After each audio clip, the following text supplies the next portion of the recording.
Well, first off, it's important to understand how Little Rock got its identity first, and that has to do with LaHart. Now, in today's age, if you'll notice, the highway behind the Capitol between the rivers is called LaHart. Well, that was named after the French explorer LaHart.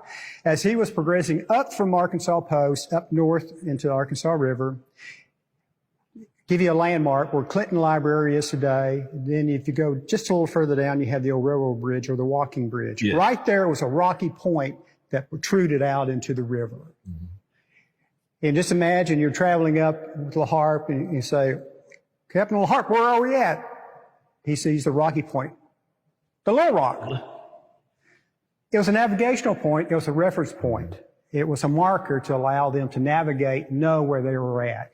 And just like if you were to go just a little further down on the North Little Rock side, you had the Big Rock. The Big Rocks. Yeah, that's just a set of bluffs. Right. Upriver from Little Rock. There's actually a park up there, Emerald Park, that you can visit those bluffs or the Big Rock area. Yeah, and the area we're at now really was known here where the Capitol is was called the Little Rock Bluff.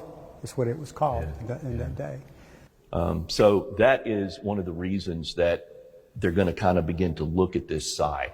They're looking for a place that's going to get them out of the malaria. They're looking for a place that's going to get them out of the yellow fever, which was a constant hazard at the old capital of Arkansas Post.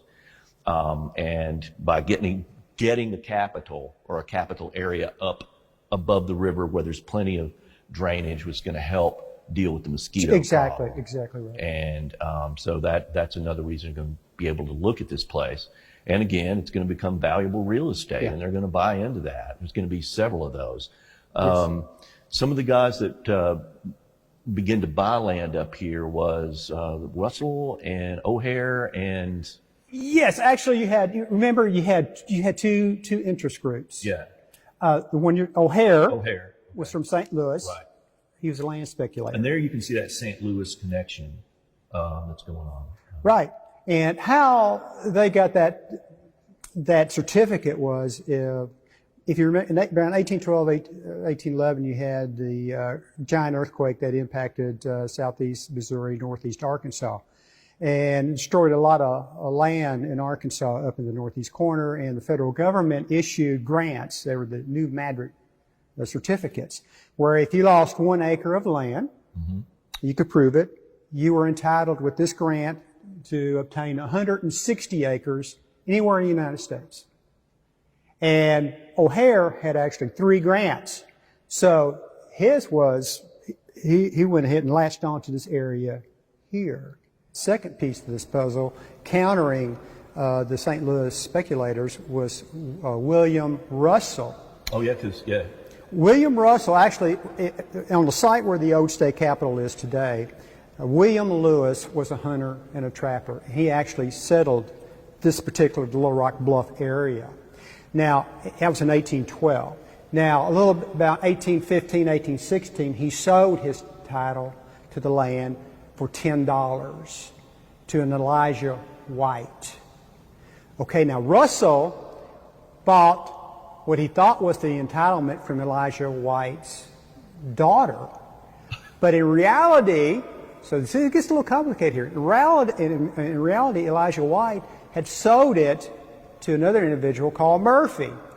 Well, so Russell thinks he's got the title to it, but he really doesn't. So he's conflicting now with the OHara group. So what Russell goes, he tries to work with the OHara, and they said no, they kick him off. So he goes to Murphy and offers Murphy like $2,000 for a share of that entitlement, which he gets. Well, during that time, so you got 2 competing for the same land. Well, Russell Group, as you well know, they start building cabins. They begin to build cabins on the land claimed by Russell. Yeah. So anyway, Russell then gets a Superior Court ruling that says, well, you do have title to that land. So now this creates the big hurrah between the new Madrid group and the Russell group. And I'm going to let you tell the story about what happens about moving Little Rock, the cabins, is an interesting story that only happened here in Arkansas, but you tell it so well. Tell what happened after OHara finds out that he doesn't have or owns this land. Well, the OHara forces, if you will, here in Little Rock, that took. I mean, when this thing broke loose, it actually the people in this particular area of what will become Little Rock, essentially, they're going to split too. Mm-hmm. Some are going to say, "Well, we support this person," and others will say, "Well, we support this person." When the OHara group, kind of comes out with their decision, Little Rock is actually located on Russell land. Right. Okay. And so what they're going to do is they're going to kind of band together, a couple of days ahead of this event that I'm going to talk about. And they're going to lay these plans. And the day of this event, what they're going to do is they're going to go to a local tavern and get liquored up. And they're going to dress in costumes, and they're going to put on masks, and they're going to grab every team of oxen that they can get their hands on, draft horses, and they're going to go over to Russell's side of his land where these cabins and essentially the city of Little Rock is built. And so you have this drunken revelry, a huge drunken group that crosses over on to Russell's land. They set fire to a couple of buildings, but they also bring flatbed wagons, and they're going to begin to take jacks, and they're going to jack up every building that is Little Rock at that time. About what year would this be? This is around like 1820. This was even before the politicians selected. Yeah. So you can see what's happening behind the scenes. Yeah, because here. we're not even a capital city yet.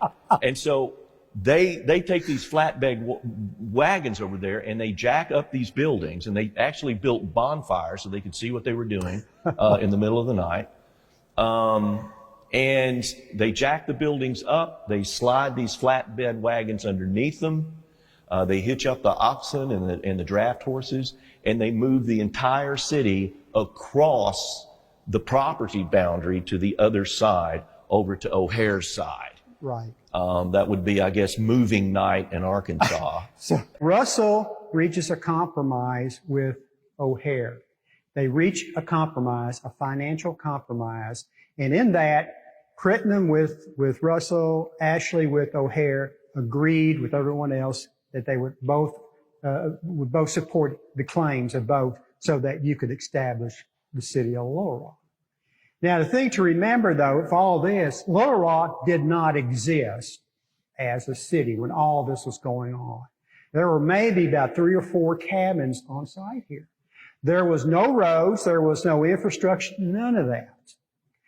All this was happening before this was an actual city.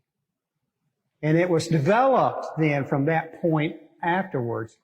At that time, then, there was the territorial legislature in Arkansas Post went and voted to see if it was going to be either the other city they were interested in was Cadron, right around Conway was a small settlement, or Little Rock.